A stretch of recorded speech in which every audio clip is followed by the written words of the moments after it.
What's up YouTube? Welcome to Cars, Cost, and Technology. Today we're going to be taking a look at a 2017 Dodge Charger Hellcat, courtesy of Big O Dodge in Greenville, South Carolina. Definitely check them out at the info in the description. Not only do they have a huge selection of vehicles in stock, but they're a great group of people. I can't thank them enough for all the help they gave me while filming this review. So like I said, definitely give them a call if you're thinking about purchasing any kind of Chrysler, Dodge, Jeep, or Ram vehicle. All their contact info will be down below. Let's go ahead and jump into this review. The first thing I want to go over with you guys is just some awesome facts and figures on the Hellcat. Now, everyone knows the claim to fame on this car is obviously the 707 horsepower. It's been a figure that's been well known for a long time and definitely stands out in the car community. But I wanted to compare it besides some cars that you probably wouldn't normally compare this car to. I've got here the Ferrari 488 GTB, the Lamborghini Huracan, and the new McLaren 720S. Now, like I said, these are very expensive exotic cars that you probably would never compare directly to a Hellcat. Obviously the Charger variant is a four-door car and really wouldn't compete with these cars on a track, but when you look at just raw power, you can see just how incredible it is, how much horsepower this car has, and it really stands out to me. And then when we look at top speeds, it's even more incredible. You know, the Hellcat has a 204 mile an hour top speed with a four-door car, which is just insane. And you look at some of these other just super expensive exotics, you know, they're right around that. I mean, the 720S is just a little bit higher with 212 miles per hour. So, I mean, to me, I'm just blown away that a four-door car, you know, very heavy car at that, is able to do 204 miles an hour with 707 horsepower, and it's not a well over six-figure car. Now, when we're looking at pricing, that's the most impressive thing about this car, and obviously it just blows the competitors away. Starting under $70,000 MSRP, it's not even in the same ballpark as these other cars that we're comparing it to. So again, obviously they're not going to compete head-to-head on a track, things of that nature, but when you're looking at top speed, you're looking at horsepower, some of those performance metrics, it's incredible that for even remotely the price that the car is, it's able to compete on some of those levels. So I'm really impressed with that, and I'm proud to say that this is an American-made car, you know, an American brand. It's pretty cool to have this kind of publicity on an American-made car that's able to compete with some of these extremely expensive exotics on such a competitive level at such a low price that is actually attainable for really your average American if they work hard and save up. Now, the next thing I want to talk about on the while we're on the topic of costs, I know you guys really enjoyed when I give you insurance figures, so I went ahead and did some research for you guys on insurance premiums for a Hellcat. Now, I am 25 years old with no tickets or accidents on my record. It looks like it would be just over $1,100 per every 6 months for me to insure the car. Obviously yours could be significantly different, but that's $240 more than it is to insure my Corvette, which isn't bad when you consider what the MSRP is on this car and just how much horsepower it has. I know a lot of people were saying that it was going to be way higher than that.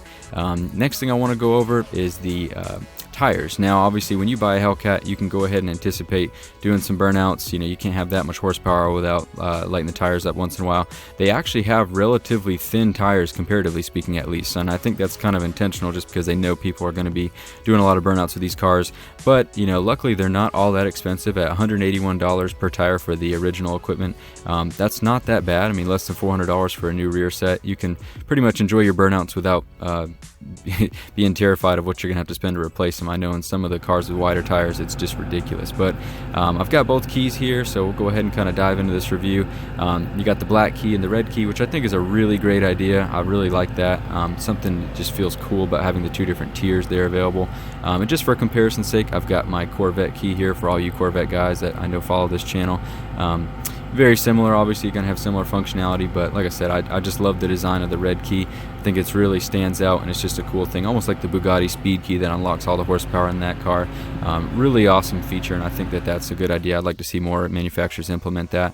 Now, when we're looking at the interior, this car is really unique in the sense that it's very luxurious. I was actually really surprised by how soft the seats were. They almost feel more like a sofa than they do a bucket seat, so it's pretty crazy that you could actually exceed 200 miles an hour in this car. And like I said, the seats are so soft, everything in there feels luxurious. You're not really low down to the ground like you are in the Corvette. It feels like a very comfortable seating position. Plenty of leg room. Like I said, it's just crazy to me that it's got that much power and it's got that much, it's capable of what it is, considering that it feels very comfortable inside. Now, one thing I really want to spend some time on is this infotainment system, because I think Dodge has got one of the best ones in the game right now.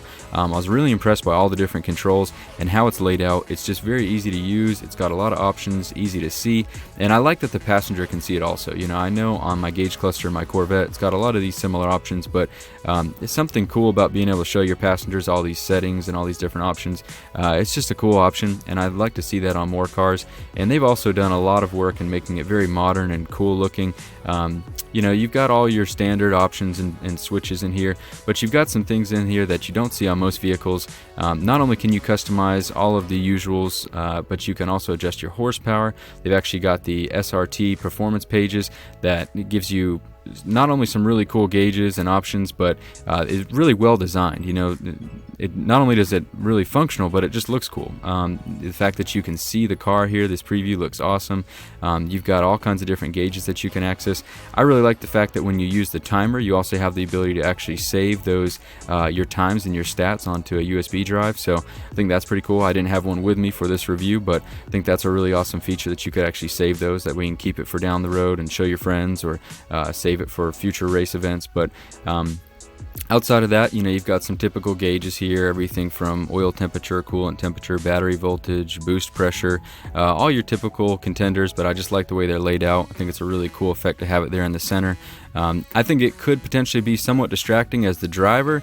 I don't know that you'd want to look down there while you're actually racing, but really cool that you have it there that you can look at afterwards, or your passenger can look at while you're driving. And you got your G-force meter, a really cool gauge here that measures horsepower, torque, boost pressure. So like I said, I'm just really overall impressed with this infotainment system. I like the fact that the passenger can see it. I do think some of it should probably be shifted more towards maybe like a heads-up display, or more in this center cluster, which most of it is available there. But overall, I really like that, and I wish that more cars had the option to do it in both sections of the car. That way your passenger could see some of those cool stats as well, make the ride more enjoyable and kind of stand out as a cooler car. But you've got your typical items up on the gauge cluster. I really like how they've got the red illumination from the background, and obviously the speedometer goes up to 200 miles an hour, being that this car can actually go over 200 miles an hour. But overall, just really cool and clean gauge cluster. As far as some driving clips here, we're just going to roll a few shots. I was able to get a few of the car. Unfortunately, my equipment was getting really hot during filming, and I wasn't able to get all of the shots that I wanted to, and wasn't able to capture all the sounds of that supercharger that I wanted to, but still able to get a lot of great shots of the car here. You can see just how good it looks from pretty much all angles. It's hard to find a bad angle on this car, especially considering you can actually fit a family in here. It's just crazy to think that it can look that good and aggressive while driving. But overall, the first thing you hear when you get in it is definitely that big supercharger whining, and I mean, it sounds great. It's really addictive. Me coming from a naturally aspirated car, I'm just not used to hearing that, and like I said, it got really addictive really quickly. I think for my next car, I'm probably going to be looking towards a supercharged car, just because that sound, it just reminds you what you've got going on under the hood and makes you feel just that much more powerful. But overall, the car handles much cleaner than you'd think. Everything feels really tight.